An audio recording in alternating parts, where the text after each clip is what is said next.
So my name is Calum. I'm going to be continuing a little bit on from Seb's talk in the same kind of vein. I'm going to be talking about developing and publishing independent games in the ACT.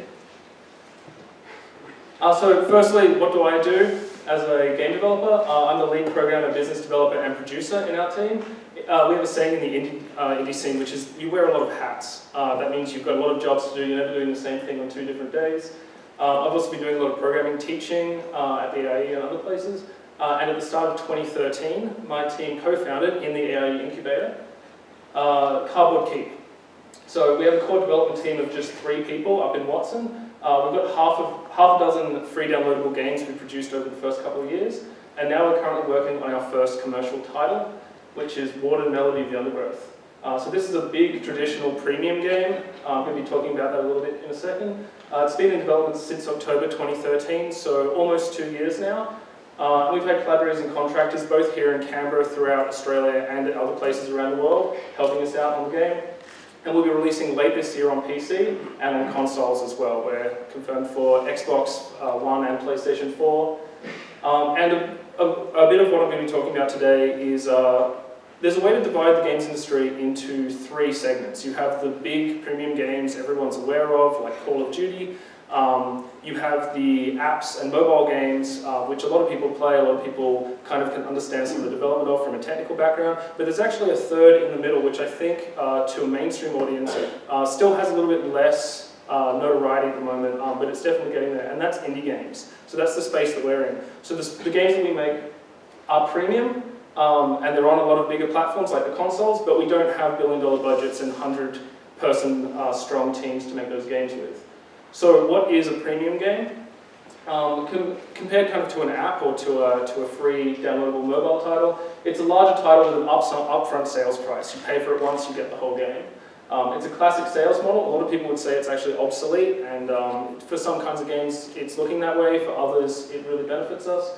And it works well for story-based experiences as well. So why do we make premium games? Well, they're timeless and they have a long tail. That means they're always going to be interesting. People can remember them into their futures. These are the kind of games that we grew up with and kind of shaped our childhoods in a lot of ways. And long tail meaning they keep selling for a long time. It's not kind of a boom and bust scenario. These are games that can still be successful down the road.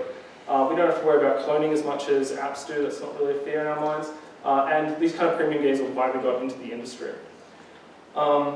Some of the platforms available are PC, Mac, Linux, and consoles. I said we're launching on both of those, and Seb talked a bit about Steam. And these platforms are all indie-friendly now. So I mentioned before we've got a team of just 3 people. We're launching on consoles across multiple platforms on PC, and this is attainable now. We're doing this out of Canberra, and there's actually well over a dozen game development studios in Canberra now, which I'm sure a lot of people here weren't actually aware of.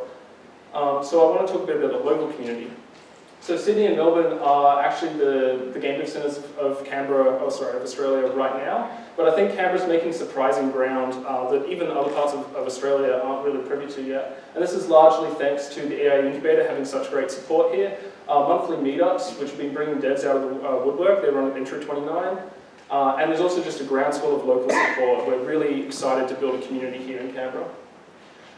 So I wanted to finish up by saying, where do I see ACT game development in 5 years? I wanted to first mention, if anyone isn't aware of a brief history of game development in Australia. It was quite big and there was a lot of international investment, but when the GFC hit, a lot of that international investment was pulled out and a lot of the larger studios disappeared.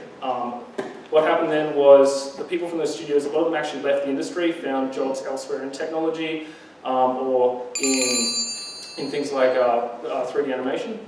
But some of them went on to found smaller studios. Some of the biggest ones that have actually grown out of that is things such as Halfbrick. And I think we're going to see that happening here in the ACT as well. We're going to see more studios growing larger. So I think in 5 years in the ACT, game development is going to be massively grown and widely recognised across Australia and across the world. We're going to have a full local chapter of the International Game Development Association. That's already started happening now, but it's going to be formalised and will help us get recognised nationally. We're going to rebuild larger studios here after the last work of Rational Games closed just a couple of weeks ago. And we're going to learn from the mistakes of, well not really mistakes, but why the industry collapsed during the GFC. We're going to create more sustainable businesses than previous growth. Studios are now wise from history, and we're going to nurture slow expansion.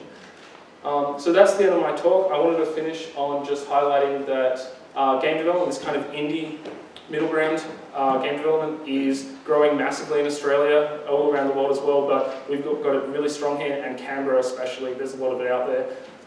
So got links up there if you want to see more of what we're doing. There's other teams that are available through the AI's information. Yeah, that's it for me. Thanks very much.